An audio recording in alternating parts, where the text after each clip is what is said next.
Vamos abrir a palavra de Deus em Gênesis capítulo 6, os 10 primeiros versos. Gênesis capítulo 6, os 10 primeiros versículos. Como se foram multiplicando os homens na terra, e lhes nasceram filhas, vendo os filhos de Deus que as filhas dos homens eram formosas, tomaram para si mulheres, as que entre todas mais lhe agradaram. Então disse o Senhor: o meu espírito não agirá para sempre no homem, pois este é carnal, e os seus dias serão 120 anos. Ora, naquele tempo havia gigantes na terra, e também depois, quando os filhos de Deus possuíram as filhas dos homens, as quais lhe deram filhos, estes foram valentes, varões de renome na antiguidade. Viu o Senhor que a maldade do homem se havia multiplicado na terra, e que era continuamente mau todo o desígnio do seu coração. Então se arrependeu o Senhor de ter feito o homem na terra, e isso lhe pesou no coração. Disse o Senhor: farei desaparecer da face da terra o homem que criei, o homem e o animal, os répteis e as aves dos céus, porque me arrependo de os haver feito. Porém Noé achou graça diante do Senhor. Eis a história de Noé. Noé era homem justo e íntegro entre os seus contemporâneos. Noé andava com Deus. Gerou 3 filhos, Sem, Cã e Jafé. Vamos orar? Pai Santo, nós te louvamos pelo privilégio que temos de estar na Tua casa, neste dia que é consagrado a Ti, com a Tua palavra diante dos nossos olhos. Palavra ao Pai, que foi escrita por Ti, pela mão de vários homens inspirados por Ti, palavra que atravessa os séculos, que instrui a Tua igreja e que nos alcança, Pai, nos nossos dias, também trazendo a nós instrução, sabedoria, exortação. Te louvamos, Pai, porque o Senhor é um Deus que fala conosco e fala através da Tua palavra. E neste sentido, nós pedimos que o Senhor tenha misericórdia de nós mais esta noite e nos alimente com o puro ensino da Tua palavra. Ó Pai, para que possamos Te conhecer melhor e, conhecendo-Te, melhor Te servir e viver de uma forma que Te agrada, Pai. Abençoa-nos, portanto, instrui a nossa mente nesta noite, fala ao nosso coração, o Senhor que conhece cada um de nós que está aqui no Teu povo, Pai. É o que nós pedimos humildemente e em nome de Jesus. Amém. Se você fosse traçar a história da humanidade, que fatos você destacaria? Quais seriam os fatos escolhidos para narrar a história da humanidade? Talvez você pensasse nas 2 grandes guerras, na Revolução Industrial, na Reforma Protestante, no homem pisando na lua. Talvez você pensasse em termos bíblicos nos principais eventos da história da Bíblia: criação do mundo, dilúvio, Torre de Babel, queda de Jerusalém, 586, Babilônia, nascimento de Cristo, Pentecostes. Talvez você definisse por áreas temáticas. O fato é, meus irmãos, que é possível nós olharmos para a história da humanidade e dividirmos em 3 etapas. E já foi falado aqui, se eu não me engano, por Jacó. Criação, queda e redenção.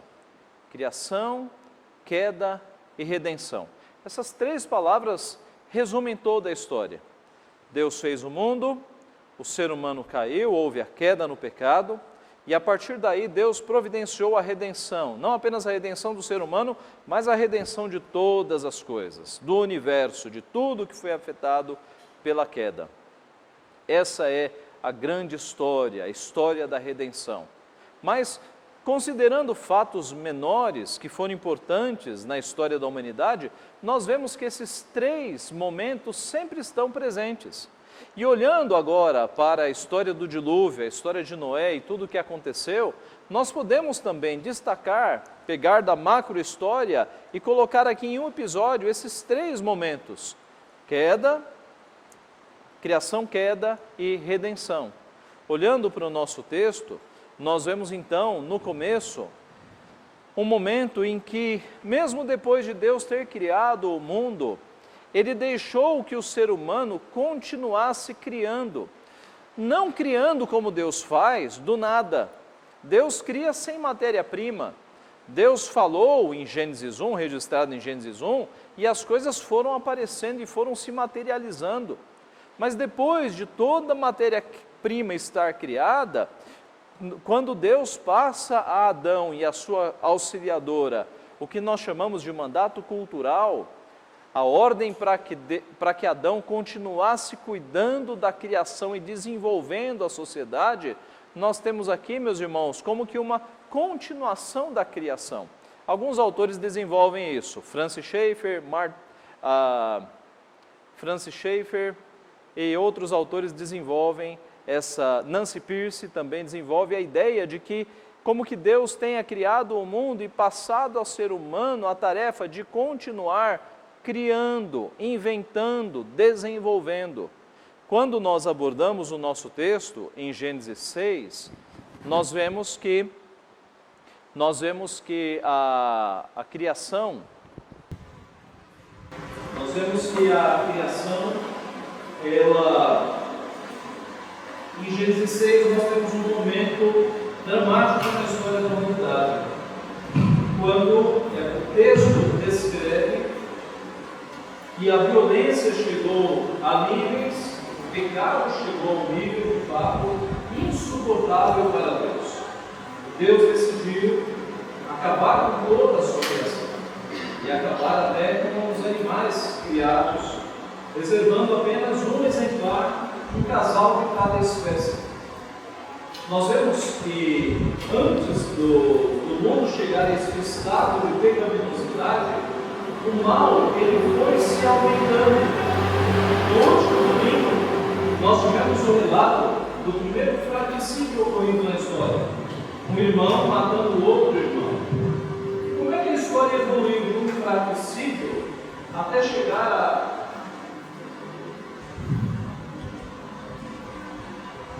Como é que a história evoluiu de um fratricídio, algo ali acontecido na primeira família, até chegar ao ponto de toda a terra estar corrompida, e corrompida de tal forma que apenas uma família pudesse ser salva por Deus.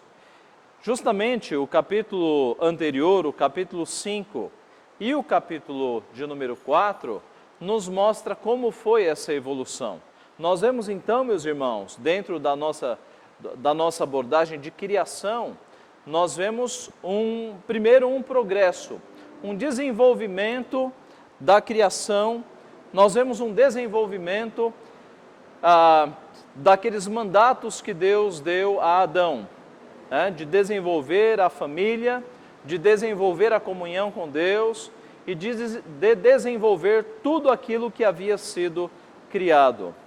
Nós vemos a partir do capítulo 4, versículo 17, a descrição, acompanhe na sua Bíblia, dos descendentes de Caim, e a partir do capítulo 5, versículo 1, os descendentes de Adão.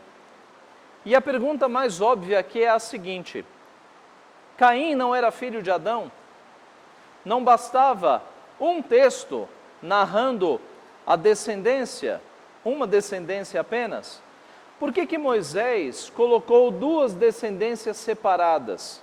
Por que ao invés de Moisés colocar a descendência de Adão, incluindo Caim e Sete, porque Abel havia sido morto, por que Moisés separou? Por que Moisés fez a descendência de Adão e a descendência de Caim? Meus irmãos, os estudiosos trabalham esse texto mostrando que Moisés fez isso intencionalmente. Moisés quis destacar aqui a semente da mulher, de onde nasceria o Messias que esmagaria a cabeça da serpente, a descendência de Adão, e Moisés registrou a descendência ímpia, a descendência da serpente, a descendência daqueles homens que não serviram a Deus, por isso a descendência de Caim. Quando nós analisamos, meus irmãos, o culto que Abel e Caim apresentaram, nós vimos que Caim não era piedoso, nós vimos que Caim não tinha fé em Deus, nós vimos que Caim não foi um homem temente ao Senhor. É por isso que ele ganha uma descendência, os seus descendentes são de fato a descendência da serpente. Agora, mesmo depois que nós temos o pecado entrando no mundo e já o primeiro assassinato, nós vemos que o chamado mandato cultural, ou seja, o desenvolvimento da cultura, ele caminha nas duas descendências. Tanto os descendentes que continuaram servindo ao Senhor, os descendentes de Adão e de Sete, eles continuaram desenvolvendo a sociedade, como os descendentes de Caim. Isso nós vemos aqui a partir do capítulo 4, verso 17.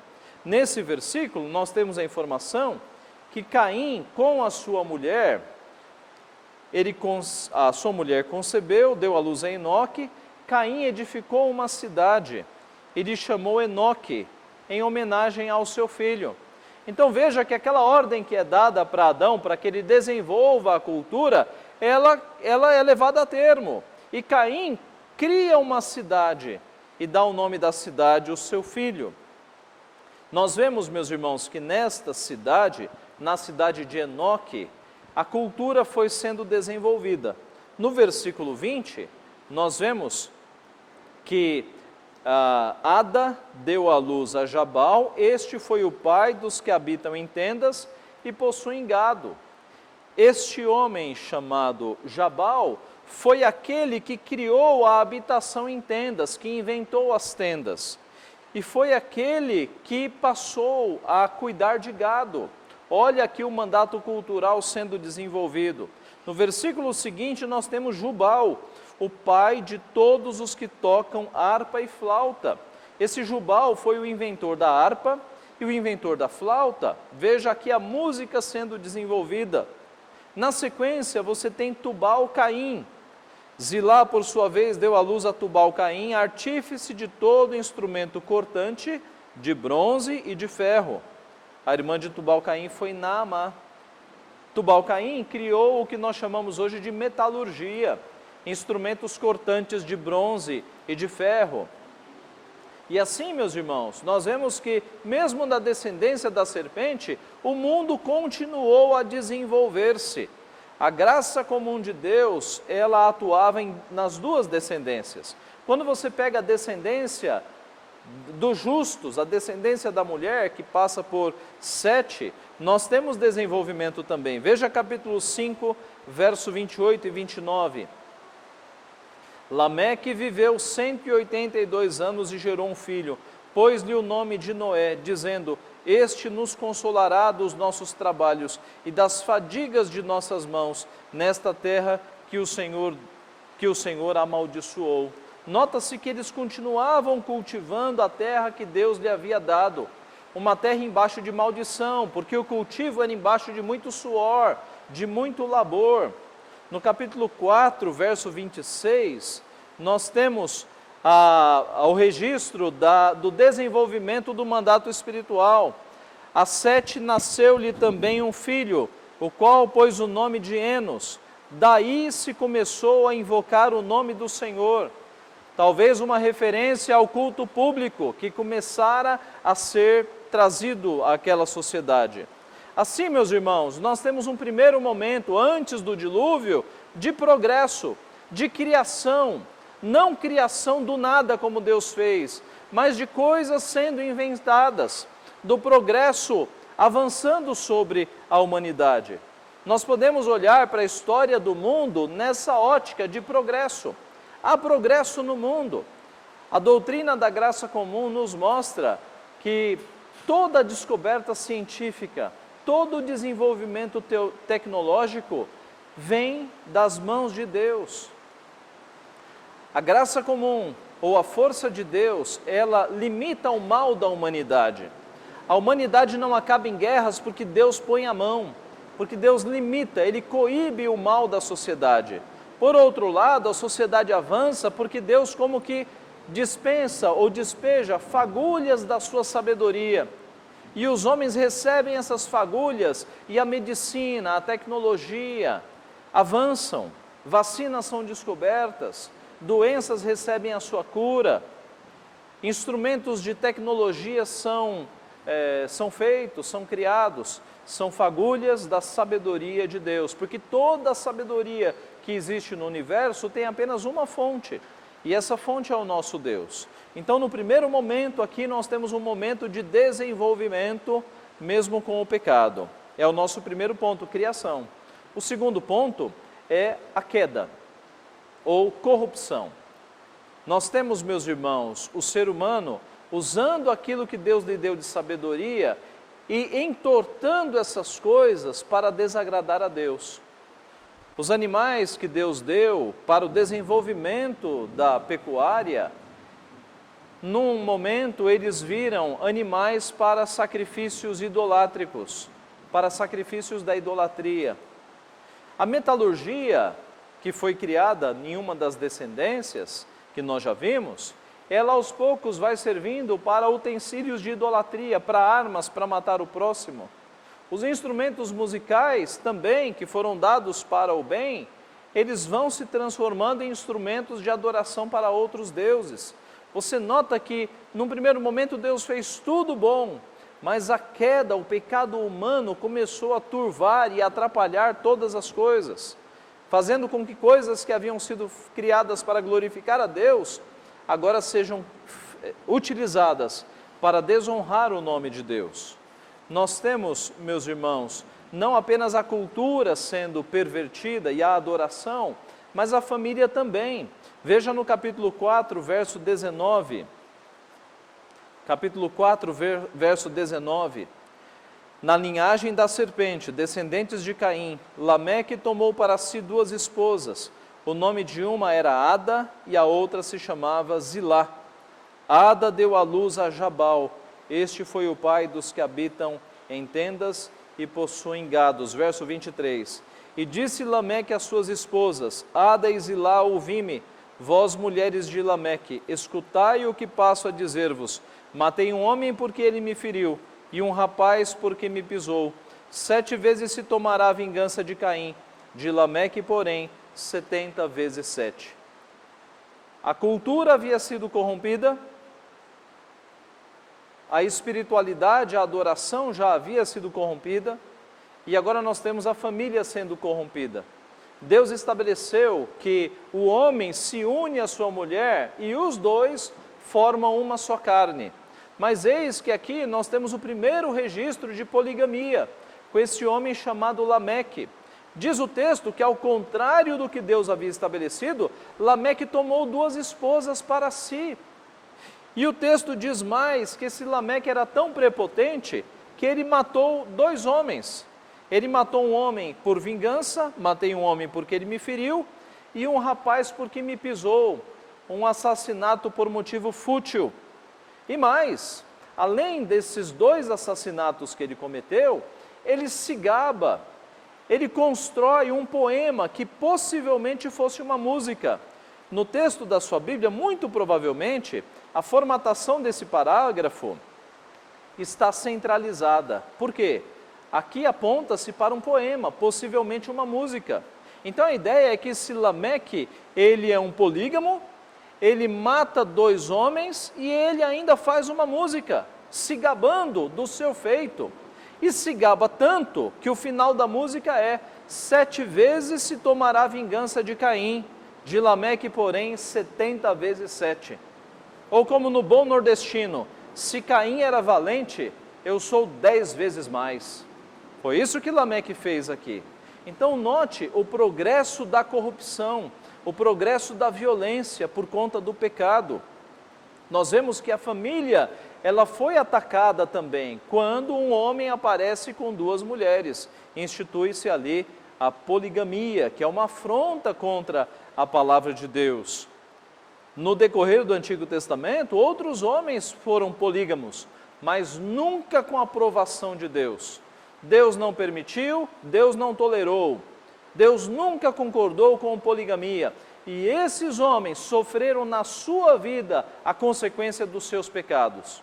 Há uma história por aí no meio evangélico de que Deus tolerou a poligamia quando eram servos seus. De jeito nenhum.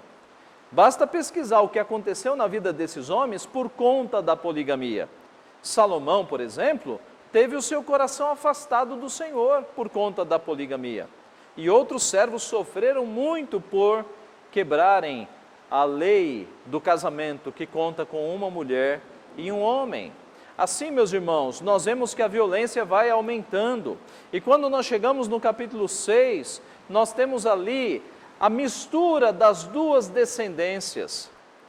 A semente da mulher, que era uma semente de homens justos, homens piedosos, ela não se misturara com a semente da serpente, os descendentes de Caim. E parece que havia um certo equilíbrio no mundo entre os que buscavam a Deus e os que não buscavam a Deus.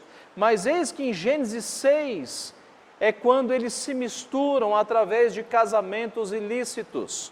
É o que nos diz o texto. Como se foram multiplicando os homens na terra e lhe nasceram filhas, vendo os filhos de Deus que as filhas dos homens eram formosas, tomaram para si mulheres, as que entre todas mais lhe agradaram.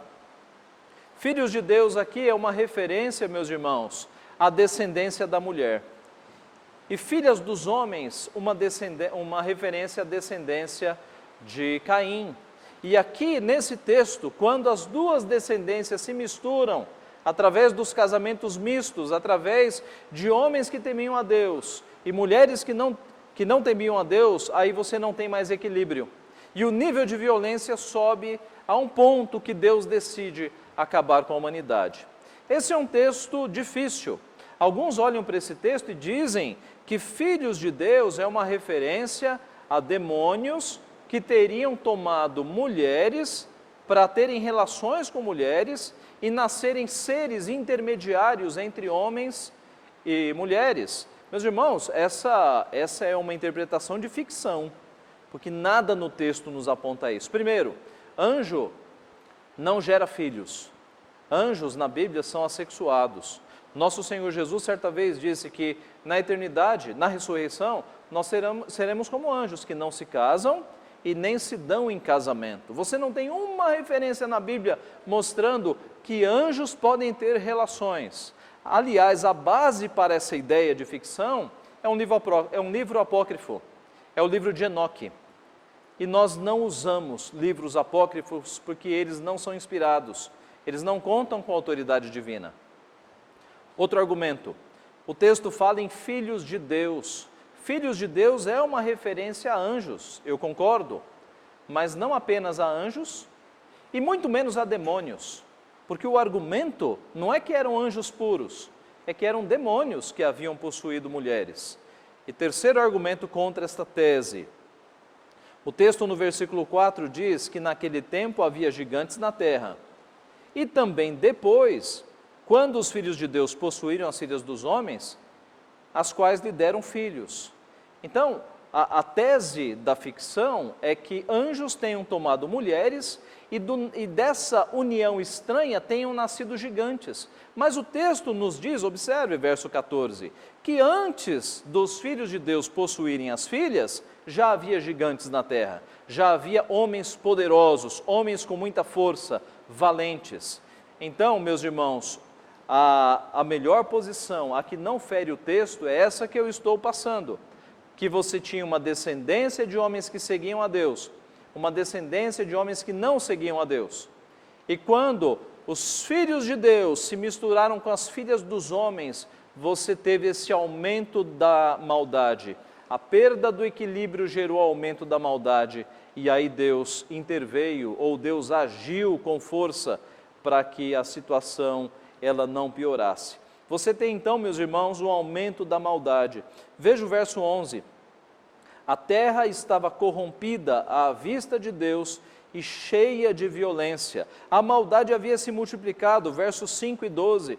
Viu o Senhor que a maldade do homem se havia multiplicado na terra, e que era continuamente mal todo o desígnio do seu coração. Verso 12. Viu Deus a terra, e eis que estava corrompida, porque todo ser vivente havia corrompido o seu caminho na terra.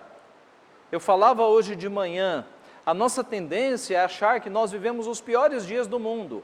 Nós não vivemos os piores dias do mundo. Esse tempo foi um dos piores dias do mundo, porque o texto diz que todo ser vivente havia corrompido o seu caminho. E Deus olhou do céu e só se salvava uma família, só a família de Noé. E foi a única família que se salvou.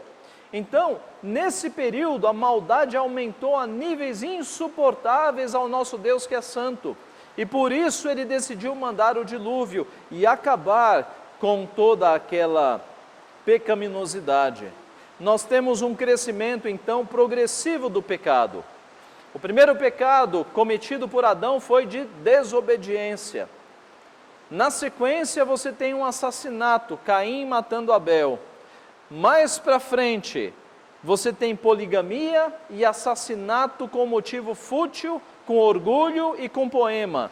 E agora, você tem toda a criação corrompida. Veja como foi uma progressão geométrica. O pecado, meus irmãos, infestou-se pela humanidade, ao ponto de só sobrar uma família. Então, nosso primeiro momento é um momento de criação e de progresso embaixo de pecado. Mas o segundo momento é um momento de corrupção total. É o momento da queda sendo amplificada, os efeitos da queda atingindo toda a humanidade. A corrupção, meus irmãos, continua, se você observar, no decorrer da história. A história é testemunha de corrupção, de guerras, de genocídios, de imoralidade, de indústria das drogas, corrupção na política, corrupção na família, holocausto, eugenia, testes em seres humanos para tentar produzir uma raça mais pura. A história é testemunha do sangue que já correu pela terra nas guerras e genocídios. A história é testemunha do estrago que o pecado tem feito no decorrer da história da humanidade. Mas eis que, meus irmãos, o nosso Deus é Deus de redenção. Houve criação, houve queda, mas Deus providenciou a redenção. E aí aparece Noé. Noé foi alguém, e é dito no versículo de número 8, que Noé achou graça diante do Senhor. Noé não era santo, mas ele achou graça, ou ele foi um recebedor da graça de Deus. Deus agiu no coração de Noé, para que a sua família fosse uma família diferente, para que ele fosse diferente. Noé é citado aqui no versículo 9 como um homem justo e íntegro entre os seus contemporâneos. Noé andava com Deus. Enoque, lá atrás, também andava com Deus. Noé era um homem piedoso, que vivia nos caminhos do Senhor. Noé é citado na Bíblia como um homem justo, por Ezequiel. Noé, ele é visto como alguém que foi um pregoeiro da justiça, citado por Pedro. Ele pregou durante muitos anos para que o povo se arrependesse, para que o povo se voltasse para Deus. Possivelmente, meus irmãos, Noé tenha pregado durante 120 anos. Nós sabemos que nesta época os homens e as mulheres viviam muito tempo. Quanto mais próximos de Adão e Eva, mais o DNA era puro. Por isso que eles viviam 300, 400, 500, 700 anos. E Noé, ele levou, nas suas formas rudimentais de construir uma arca, cerca de 120 anos para a construção daquela arca. Noé era alguém que andava com Deus. O escritor aos Hebreus, falando sobre os heróis da fé, ele diz de Noé o seguinte, Hebreus 11, 7. Pela fé, Noé, divinamente instruído acerca de acontecimentos que ainda não se viam, e sendo temente a Deus, aparelhou uma arca para a salvação de sua casa, pela qual condenou o mundo e se tornou herdeiro da justiça que vem da fé. Meus irmãos, Noé recebeu uma ordem e obedeceu. Naquela época não havia chuva, naquela época subia um vapor da terra e regava a vegetação. E isso ficava mais difícil ainda para um homem de fé, ou ficava mais difícil ainda para as pessoas acreditarem, quando o homem dizia que cairia água do céu e o mundo acabaria em água, porque o povo não conhecia o que era chuva. O dilúvio foi a primeira ocorrência de chuva que existiu. Mas mesmo sem ver, Noé cria. E essa é a definição de fé. É quando nós cremos de coisas ou em coisas que nós não vemos.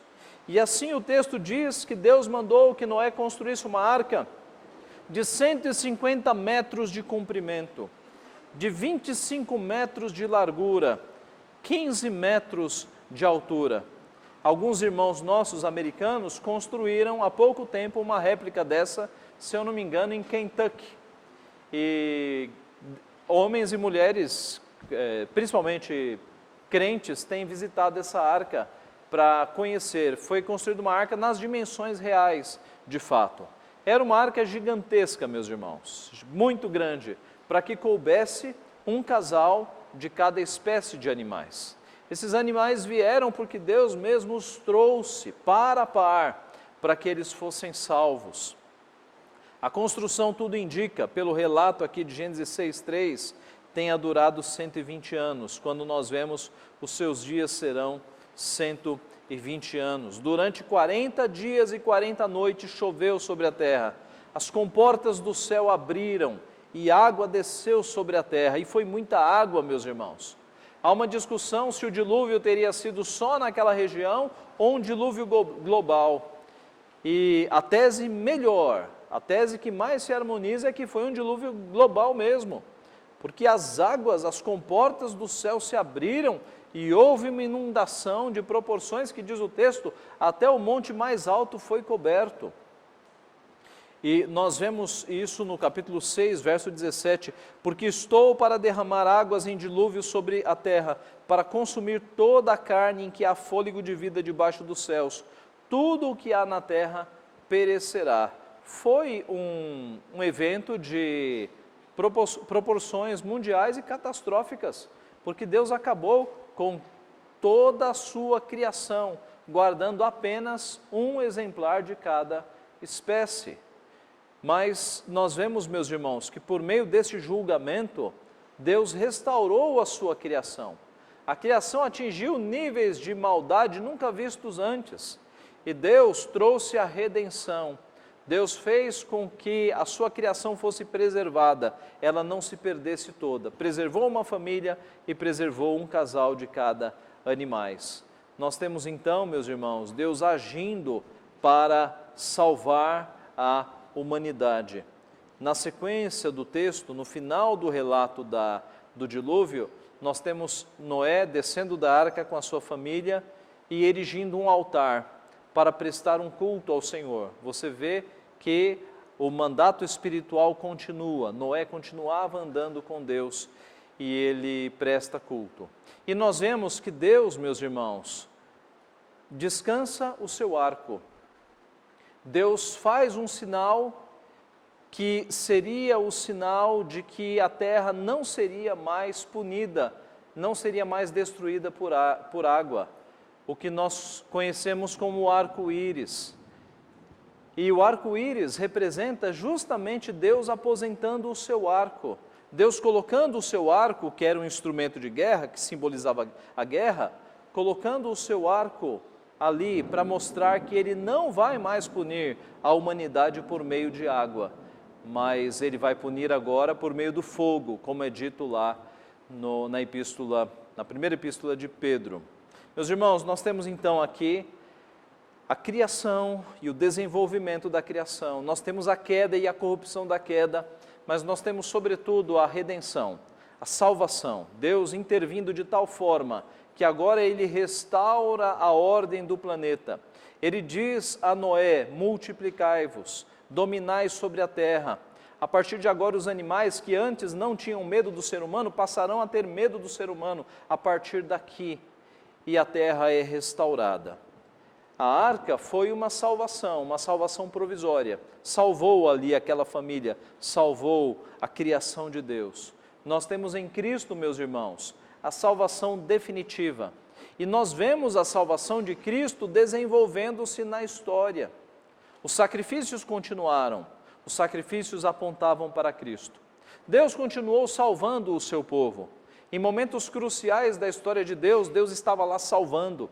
Por exemplo, na história de Esther, quando houve um decreto para que o povo fosse atacado. Ali era o diabo querendo acabar com o povo, para que acabando com o povo, o Messias não nascesse lá na frente. É possível analisar a história bíblica sob esta perspectiva, das duas sementes, e o diabo tentando impedir o nascimento do Messias. O diabo tentou impedir o nascimento da semente quando Caim matou Abel. Ali já era o diabo impedindo que da descendência de Abel nascesse o Messias. É por isso que nos evangelhos o diabo é chamado de homicida desde o princípio. Qual é o registro de que o diabo tenha matado alguém na Bíblia? A opinião dos estudiosos é que foi o diabo que motivou Caim a matar Abel. E o seu plano era cortar a semente para que o Messias não nascesse. E o diabo fez várias tentativas para acabar com o povo de Deus no decorrer da história, tentando impedir que o Messias nascesse. Apocalipse 20 fala sobre isso. A parábola do dragão em frente da mulher que está com dores de parto. E a última tentativa do diabo foi quando Maria grávida, na verdade foi quando Jesus nasceu, e Herodes, sabendo que o Messias havia nascido, ele ordenou que todas as crianças de determinada idade para baixo fossem mortas. Ali foi a última tentativa desesperada do diabo de acabar com o Messias, mas ele não conseguiu, porque Deus falou a José, e José, cumprindo a sua missão de pai, tira a sua família dali e Jesus é salvo. Assim, meus irmãos, nós vemos que nós podemos pensar na história da humanidade, na história bíblica, entre essas duas sementes, a semente da mulher, a semente do Messias e a semente da serpente. Nós concluímos, voltando a falar de grandes eventos que aconteceram na história da humanidade. Um desses eventos, que ainda é considerado como um dos maiores, foi a ida do homem à Lua. Em 20 de julho de 1969, Neil Armstrong foi o astronauta que pisou na Lua. E ele disse, um pequeno passo para o homem, um grande passo para a humanidade. Na sequência, o presidente norte-americano, Richard Nixon, foi à cadeia nacional e ele disse num discurso muito inflamado: este é o dia mais importante para a humanidade, o dia em que o homem pôs os pés na Lua. Billy Graham, pastor evangélico, corrigiu Richard Nixon e ele disse assim: o dia mais importante para a humanidade não foi o dia em que o homem pôs os pés na Lua, mas sim o dia em que Deus pôs os seus pés na terra. Esse foi o dia mais importante. Sem dúvida nenhuma, o ápice da humanidade foi quando Deus encarnou. Foi quando Deus pôs os pés na terra. Foi quando Deus tornou-se Jesus Cristo e habitou entre nós, cheio de graça e de verdade, para nos salvar. O dilúvio é uma história bonita e mostra Deus salvando o seu povo. A vinda de Jesus Cristo é uma história gloriosa, que mostra Deus salvando todo o seu povo, de todos os tempos, de todas as épocas, todos aqueles que foram eleitos e escolhidos por Deus na eternidade. O dilúvio é uma amostra pequena da salvação, porque foi salva uma família. A cruz de Cristo, a encarnação e a cruz de Cristo mostram a tão grande e maravilhosa salvação que nós temos em Cristo Jesus. Este é, sem dúvida nenhuma, o maior acontecimento da humanidade. Louvado seja Deus por Cristo Jesus ter morrido por nós. Amém.